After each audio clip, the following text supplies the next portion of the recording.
ఎవరన్నా అనుకున్నా తప్పే. డబ్బులతోనే గెలిచేటట్టుంటే చంద్రశేఖరరావు 100 సీట్లు గెలిచేటోడు.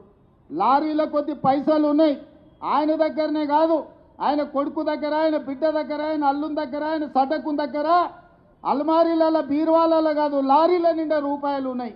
మరి వాళ్ళు సీట్లు ఎందుకు గెలవలేదు? కామారెడ్డిల చంద్రశేఖరరావునే బడకేసి కొట్టిరు ప్రజలు.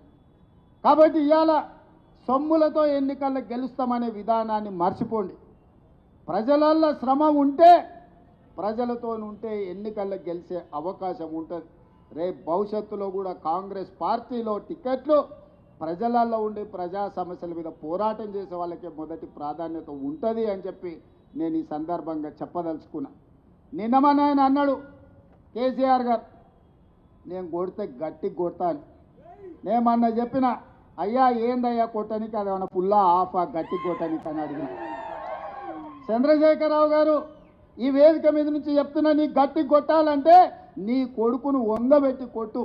ఎందుకంటే ఆయన తిరుగుళ్ళు చూడు, అటు చేసే వ్యవహారాలు చూడు. నీ బిడ్డను 2 చప్పరి, ఎందుకంటే లిక్కర్ దందాలో ఉండి ఈడ నిన్ను ఓడించిందే కదా, ఆడ కేజ్రీవాల్ కూడా మింగేసింది.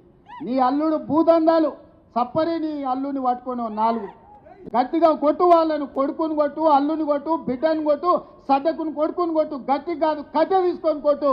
వీళ్ళు చేసిన దుర్మార్గాలు తెలంగాణ సమాజం చూసింది కాబట్టే నిన్ను గట్టిగా వంగబెట్టి కొట్టింది తెలంగాణ సమాజం అని చెప్పిన చంద్రశేఖరరావుకు ఆయనకు చెప్తున్నా. ఇక ఆయన ఊరిస్తున్నాడు, ఇక నేను వస్తున్నా బయటికి.